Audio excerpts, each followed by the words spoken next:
Bonjour, c'est IQ91. Voici l'analyse technique du CAC 40 pour la journée du vendredi 26 novembre 2010 pour le site boursicoté.com.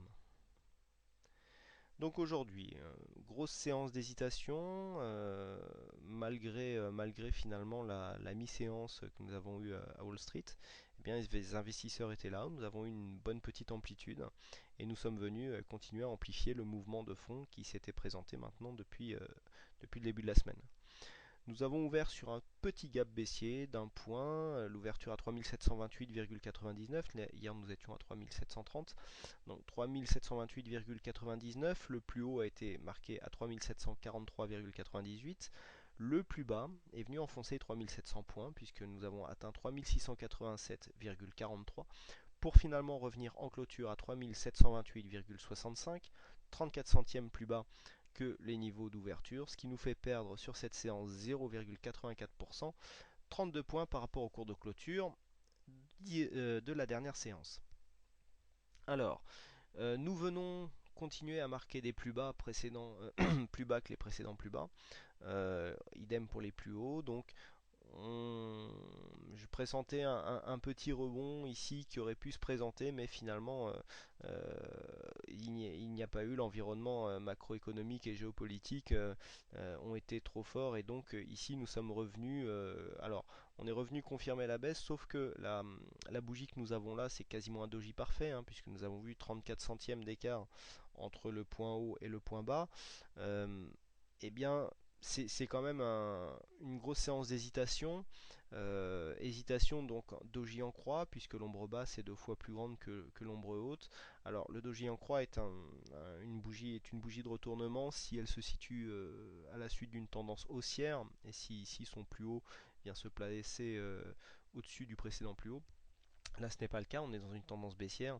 Pourquoi on ne valide pas un retournement? Tout simplement parce que une telle bougie représente un signe d'hésitation, et les hésitations en général sur les marchés actions euh, sont souvent suivies de périodes de baisse. Donc voilà pourquoi on ne peut pas valider ici une zone de retournement, d'autant qu'au niveau des indicateurs ici, bon, on a une survente ici au niveau du stochastique qui lui est très volatile.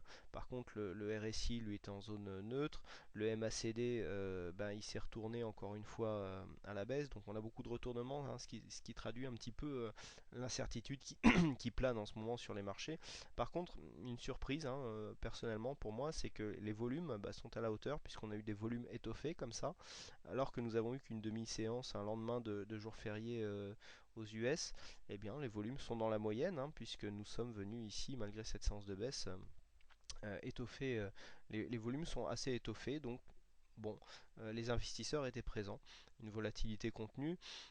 Donc on est pour l'instant dans la continuité, hein, on est toujours en tendance baissière, mais on va dire que le dynamisme n'y est pas. Alors bon, par contre on vient enfoncer des plus bas, ça c'est un peu embêtant, puisque ici les 3700, s'ils sont attaqués, on avait vu que la prochaine cible serait 3640, hein, qui correspondent au retracement intégral dont les retracements de Fibonacci ont été, à partir desquels les retracements ont été tracés.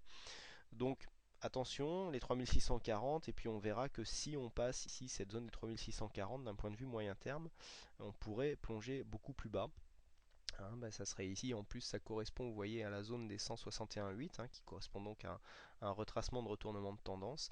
Eh bien on verra sur la vue moyen terme que cette zone est une zone, en fait, serait le prochain objectif, puisque vous voyez, autant la montée a été assez directe quand la montée. Si on casse cette zone ici, il n'y a plus grand chose qui retient les cours ici jusqu'à cette zone, donc attention. L'alerte baissière est sérieuse, surtout que l'environnement, je le répète, hein, macroéconomique et géopolitique, peuvent rendre les choses assez explosives. Donc nous avons eu un signal sur le CAC, hein, puisque j'avais placé un ordre de vente sur ordre stop à 3690 points, justement pour essayer de rallier ces 3640. Bon, le signal est perdant, puisque le plus bas a été marqué à 3687, et puis ensuite on est remonté, donc on a été stoppé. Ça arrive, hein, on ne peut pas avoir que des signaux gagnants en bourse. Enfin, moi personnellement, j'y arrive pas. Si vous avez une recette miracle, eh ben, vous connaissez mon mail. Je suis toujours intéressé par ce genre de choses. Donc là, ici, signal perdant. Euh, bon, pour l'instant, on ne valide pas une cassure totale de 3700 points sur cette bougie assez hésitante. Il faudrait vraiment venir clôturer sous cette valeur pour pouvoir anticiper un retour ici sur les 3640. Comme nous sommes vendredi, je vous propose une vue hebdomadaire du CAC 40. Voilà, alors là, par contre, les choses se corsent un petit peu puisqu'on a un bel avalement baissier ici, hein, bougie verte, hein, une grosse bougie rouge qui englobe globalement alors le corps plus les ombres. Donc c'est un avalement assez puissant. Il n'y a que les volumes qui suivent pas, mais sinon au niveau des indicateurs, vous voyez, on arrive juste derrière une cassure ici du stochastique de cette ligne de support. Le RSI lui qui commence à plonger, mais bon, on part pas de très haut, donc je dirais que c'est pas encore trop grave. Et le MACD qui lui s'est retourné. Alors vous voyez les zones que je vous indiquais tout à l'heure ici 3640 correspondent au plus bas de cette bougie. Donc c'est une zone de support qui correspond aussi à une zone de support moyen terme. Et puis après, comme je vous l'indiquais tout à l'heure, hein, rappelez-vous le retracement à 161,8, eh bien on arrive ici sur cette zone ici entre 3430, 3440. Vous voyez, on a des bougies là qui sont venues s'appuyer. Et donc ça serait le prochain support. Entre les deux, on n'a pas de support majeur qui pourrait vraiment retenir la tendance. Donc attention ici, si on venait à casser ces 3640, on pourrait avoir un gros trou d'air, hein, de 200 points qui pourrait nous faire chuter relativement bas. Donc attention à ça. Au niveau des indicateurs, on voit que c'est possible. Et puis d'un point de vue graphique, il n'y a rien qui pourrait empêcher cette baisse si des fois les conditions économiques venaient à se dégrader. Voilà, donc d'un point de vue moyen terme, hein, pour l'instant la tendance, je dirais que je me placerai sur une tendance neutre, hein, puisqu'on n'arrive pas à marquer des plus hauts précédents plus haut que les précédents plus hauts. On reste ici sur une partie vraiment, on dirait moyen court terme. Mais là, ici, on a un essoufflement et donc attention à ne pas casser la zone des 3640. Au niveau du Forex, eh bien, nous avons eu aussi un signal. Alors signal, ça a un peu bugué quand j'ai fait ma mise à jour hier soir, donc ça a été réparé dans la matinée. Le signal n'était pas encore déclenché, je l'ai signalé sur le chat. Donc on est venu casser ici les 1,3280. Au moment où j'ai posté, on était entre 1,33 et 1,3290. On est venu casser ici les 1,3280.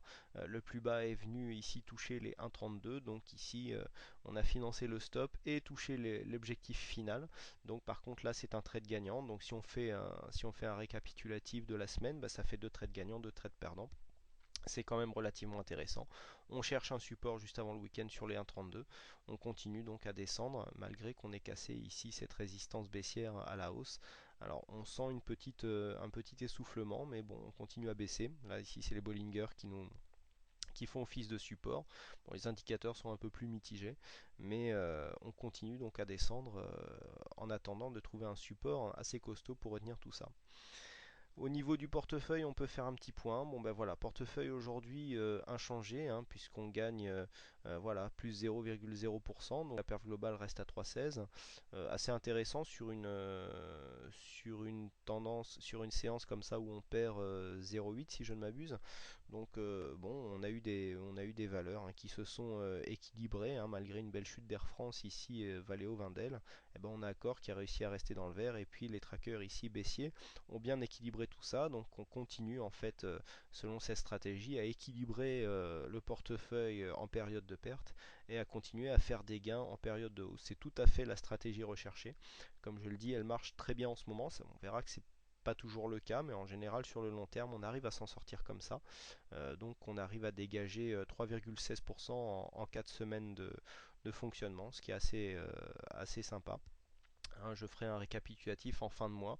On verra vraiment que pour l'instant, cette stratégie nous permet de surperformer le CAC 40, hein, puisque le CAC 40, on est à moins 3, je crois, depuis le début de prise de cette stratégie. Et puis bah, nous, les résultats sont à plus 3, donc on a un écart entre 5 et 6, donc on doit être un peu moins de moins 3.